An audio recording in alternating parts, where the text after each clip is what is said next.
Hello everyone and welcome to a new video. And yes, the ugly sweater you saw in the intro are actually my pajamas. I am going on vacation this year and I know that there is going to be one day that we have no activities, so I thought I would take my sketchbook and some watercolors so I could paint the beautiful environment that I am going to be in.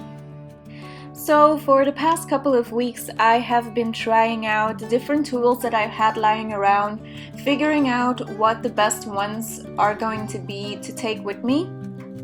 I tried to film these attempts and yeah, I tried because every time something went wrong, either my camera just stopped recording or the project completely failed or God knows what else. Anyway, it all resulted in me figuring out that I needed to create my own watercolor sketchbook. And I swear even that almost failed. I have a first attempt at making this sketchbook and I totally didn't like it. I filmed it all the way, but it was totally horrible, so I gave it another try. I just pulled it back apart and used the papers that I had and tried a different technique. So that is what I'm going to show you here. And if it's unclear what I am doing in the stitching part of this video, I have a tutorial listed in the description that has better video footage and maybe a better explanation on how to do this. This was my first attempt of doing this technique since my other attempt totally failed, and I'm happy with this one. So yeah, there's some positive sides and some downsides that I will tell you later, but so far I like it, so we're going with it. The paper that I'm using is Fabriano watercolor paper. You can find the tools that I'm using for this tutorial in the description as always, and the reason why I'm using this paper is because it is the largest watercolor paper that I have, and I have started to use smaller paper, so I have an entire block of this lying around not being used, and therefore I decided, hey, I'm just gonna make this my sketchbook paper. It's really good quality, I really like it.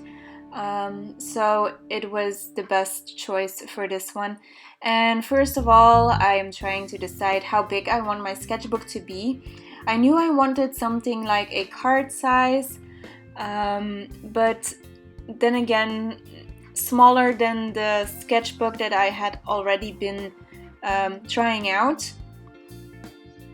The next step is creating the covers. There is only going to be a front and a back, so there won't be a spine. For this I am using the top of a shoebox or whatever strong cardboard you have lying around will do. I just trace the outline of the entire width of my page and then mark the center so I know where I need to divide the pieces.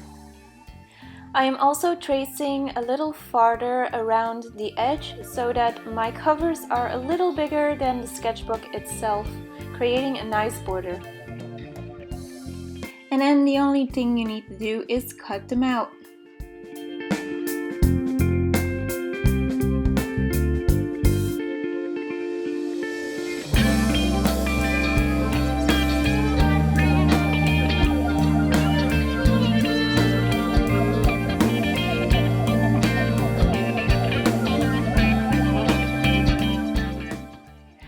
For the decoration of my covers, I went looking through traveling books or traveling magazines, finding nice pictures, and eventually I found some.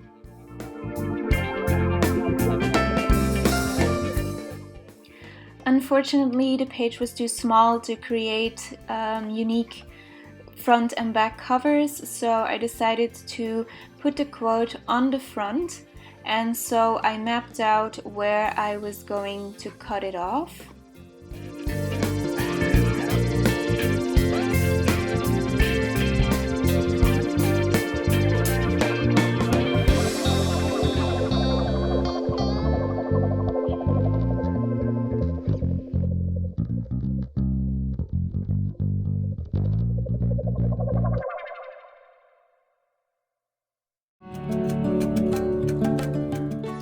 I then folded on the lines that I created to know where I needed to place my cardboard when I glue it to the paper.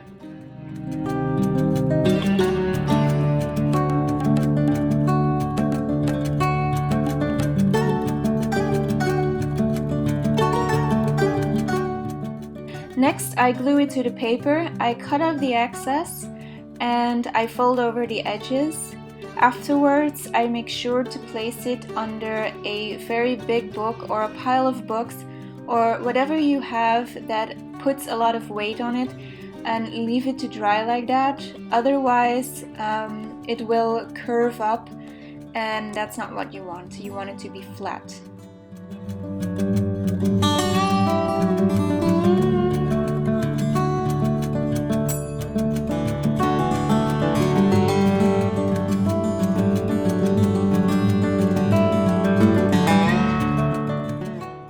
If your glue is very sticky or runny like mine and it comes underneath the edges, make sure to place a protective piece of paper on top before you stack your books on it to protect your books from the glue. It won't be a problem if the paper sticks to your cover.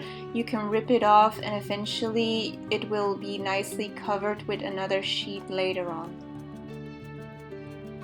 Repeat the same steps for the back cover. Instead of pasting the covers straight to my watercolor paper, I decided to put in an extra layer. For this, I am using an A4 paper of 160 grams. It's a little too small to fit it perfectly, so I decided just to take the A4 and work with what I've got. So one piece will be shorter, and that will be the part that if you flip open the book, it will be the first page. So the first page is a little smaller than it should be, but it's a sketchbook. I don't really mind. I'd rather do it this way than use up my watercolor paper and paste that to the covers. Next, I stack all my papers and make sure that the folds are on the same side and that the large areas of my covers are on the outside. Next, I am mapping out where I am going to stitch, and I am using 5 stitches for this sketchbook. Pierce holes on the marks that you've made on the pages, and do this for all the pages to make it easier to sew through.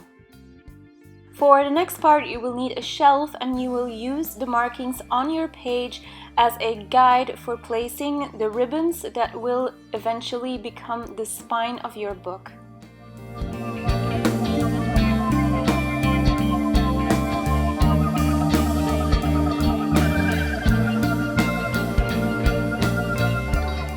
Next up is the most tedious part of this entire sketchbook making process.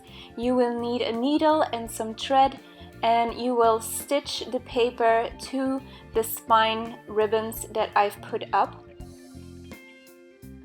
I found that the first page was the most difficult.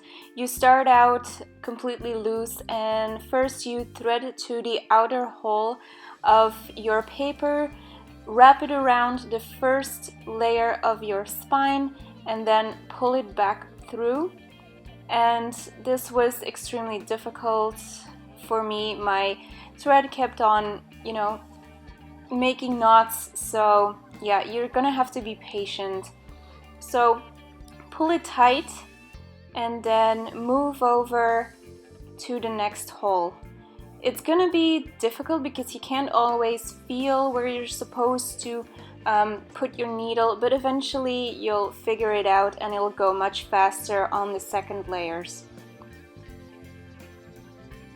So the 3 steps are: put in the needle inside of your paper, wrap around on the outside of the spine, and go back through the hole to the inside of your paper. Then go to the next hole and repeat. When you're on the last hole, this is where you're going to create your new layer. So for the last hole, you will put the needle from the inside out, place your new layer on top, fold around the spine, and go back into the new layer. This will make sure that the papers from your previous layer will stick to the new one, and from there on you just repeat the step. So you go to the next hole right away, wrap around the spine, and go back in.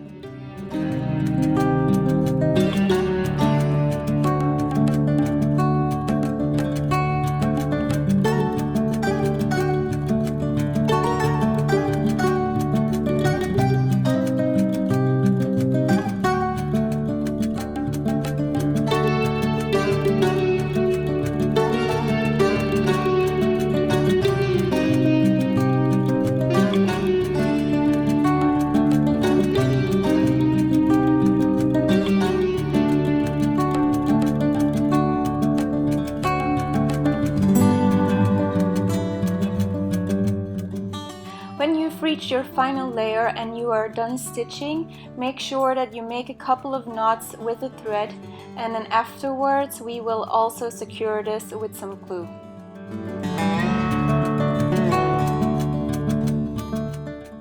Before I put on the glue, I make sure I cover my sketchbook with some protective paper and place a big fat book on top, or whatever you have that is heavy, that will kind of press all the pages together. And then you can glue everything together. I made sure that I did this a couple of times, so I think I did it like 5 layers, and between each layer I would let it dry completely to make sure that everything really sticks. After the glue has completely dried, we can go on to the last step and put on the covers.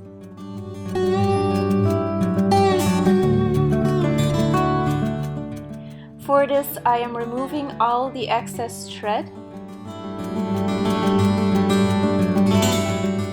Next, I am gluing everything down and placing on the front cover.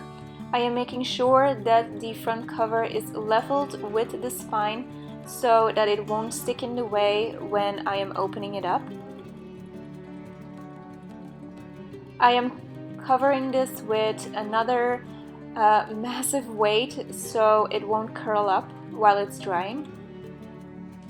And then of course you repeat the same steps for the back cover.